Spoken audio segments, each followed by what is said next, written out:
Assalamualaikum warahmatullahi wabarakatuh.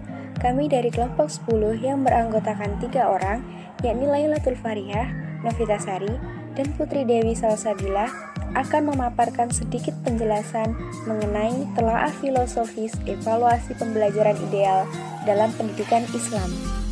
Dalam video ini akan membahas mengenai pengertian evaluasi pendidikan Islam yang akan dijelaskan oleh Putri Dewi Salsabila, objek atau sasaran pendidikan Islam yang akan dijelaskan oleh Novita Sari, dan yang terakhir mengenai tujuan dan fungsi pendidikan Islam yang akan dijelaskan oleh Lailatul Farihah.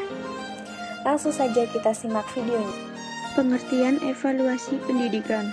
Evaluasi pendidikan atau takdir al-tarbawi dapat diartikan sebagai penilaian dalam pendidikan atau penilaian mengenai hal-hal yang berkaitan dengan pendidikan.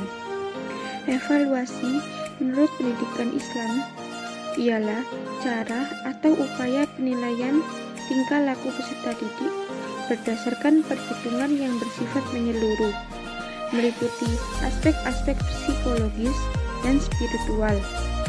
Karena pendidikan Islam tidak hanya melahirkan manusia didik yang berilmu saja atau bersikap religius saja, namun juga manusia didik yang memiliki keduanya, yakni manusia didik yang berilmu serta bersikap religius, beramal baik, dan berbakti kepada Tuhan serta masyarakat.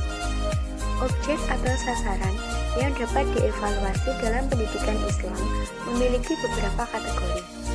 Kategori yang pertama, tingkah laku maupun kepribadian siswa, di mana hal ini mencakup sikap, minat, bakat, cara siswa memperhatikan proses belajar mengajar, keterampilan siswa, baik dalam kelas maupun di luar kelas.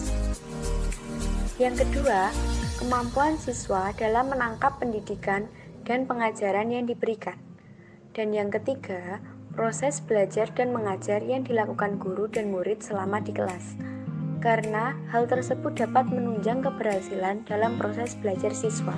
Seperti yang dijelaskan sebelumnya, bahwa evaluasi pendidikan pada dasarnya adalah usaha untuk mengetahui dan menilai perkembangan anak didik. Dalam konteks pendidikan Islam, sasaran evaluasi pendidikan lebih banyak ditekankan pada penguasaan sikap atau afektif dan psikomotorik daripada kognitifnya.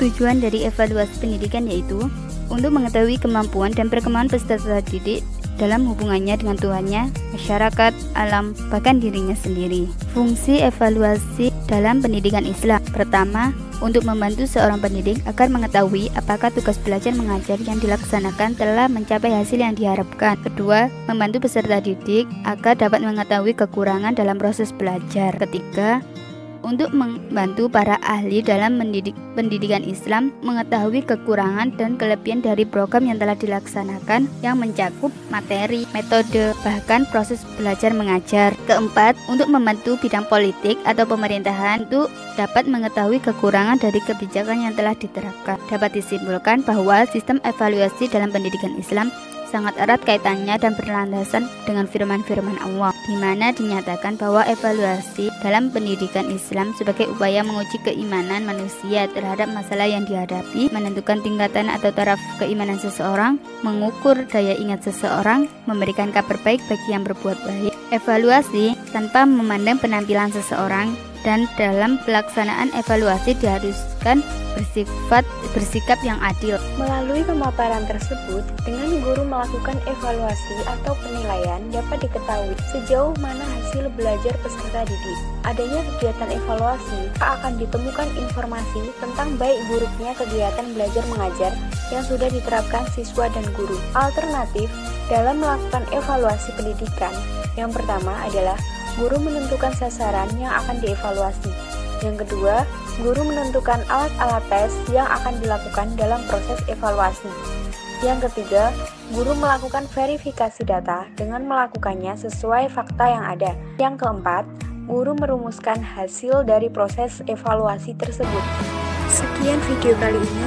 Terima kasih bagi yang sudah menonton sampai akhir. Wassalamualaikum warahmatullahi wabarakatuh.